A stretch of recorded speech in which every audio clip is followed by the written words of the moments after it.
Hey guys, Chris from Hockey Tutorial here, and today in this video we're going to be taking a look at the Stedol puck, which has recently become available across the world in Europe and also in North America.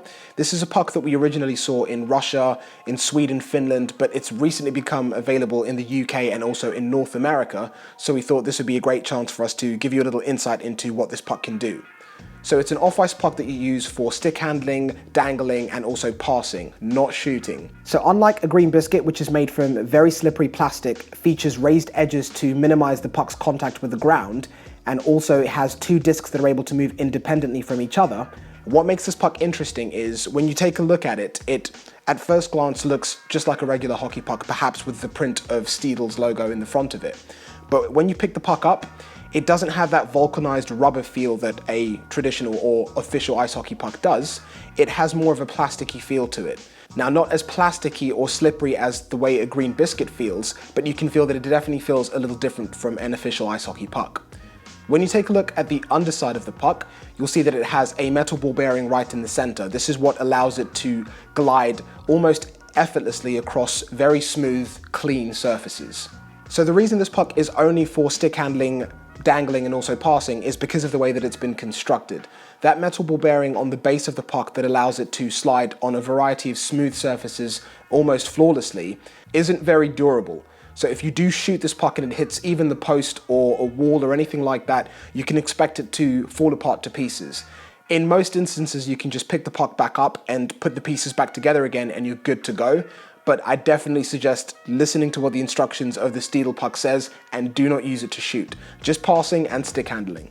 So in terms of how the puck feels, provided that you're using it on a correct surface, which in other words is a very, very smooth, very clean surface, whether it be polished concrete, a laminate floor, dryland tiles, or a stick handling pad, it slides better than any other puck that we have used previously, and its weight is essentially exactly the same as an official ice hockey puck, give or take 5 or 10 grams. So this means that you're getting a puck-like feel that we haven't experienced even when we've used things like the Green Biscuit Snipe or the original Green Biscuit or all of the other off-ice pucks that you can get. Because this puck is much closer to the weight and feel of an official ice hockey puck, when you're using this thing on the right surface, it does feel better than any other puck that we've used. If you're using it on a shooting pad instead of an official ice hockey puck, which on some shooting pads do slide quite well, the Stedol puck slides hands down much, much better. I'm talking twice as good as any other puck that we've seen. So the first thing naturally that we did when we got the Stedol puck is we took it outside onto asphalt because we wanted to see how it performed outside the office. Now, as the instructions do suggest, you want to be on a very, very smooth, very clean surface. So streets, car parks, the road, that kind of thing isn't the ideal scenario for you to be able to use the Stedol puck effectively.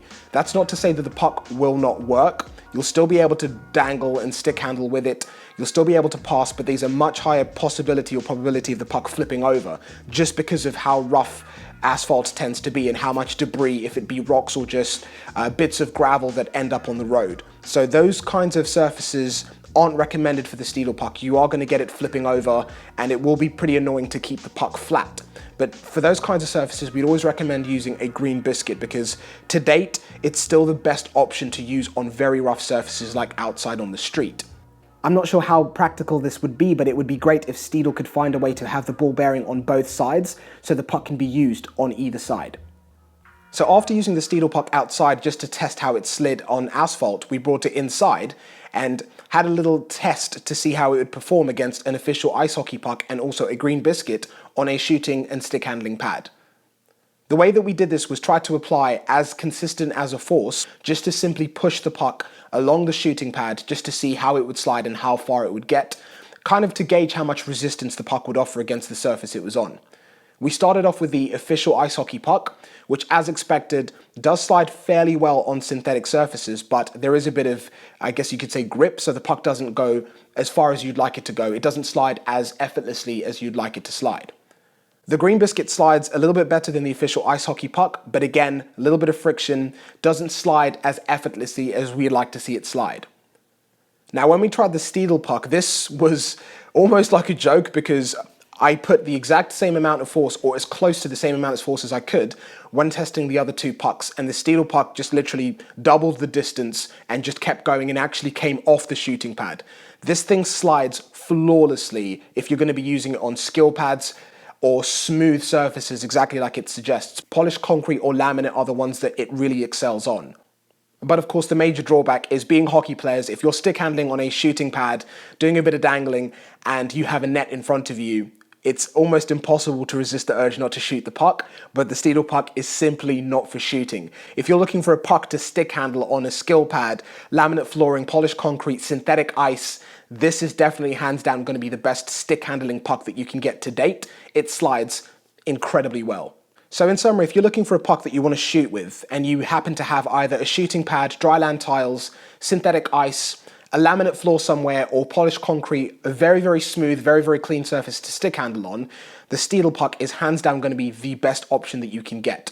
If you're somewhere that you want the option to be able to stick handle on the street, tennis courts, perhaps your back garden, and you're going to be using dryland tiles and maybe coming off them and going onto the street on occasions, Green Biscuit is definitely going to be the puck that you want to use.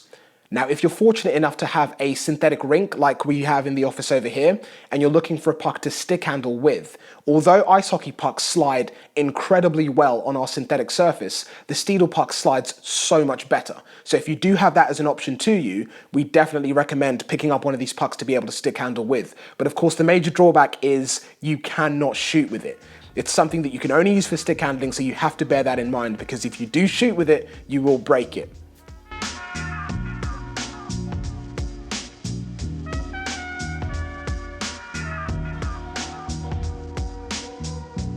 As always, guys, thank you very much for watching this video. If you want to know where you can pick up the Stedol puck in the UK, there'll be a link down below in the video description. A big thank you to Puck Stop up in Sheffield for providing us with the Stedol pucks for this video. There'll be a link down below in the video description to where you can pick it up from Puck Stop, and also a little bit more information about the puck. Thank you very much for watching this video. A massive thank you for 100K, because we're still so pumped that we passed that milestone. As always, if you want to see more videos, thumbs up, make sure to subscribe, share the video, leave any comments down below on if you have any questions on this particular puck or anything else you'd like to see us shoot. Thanks again, guys, and take care till next time.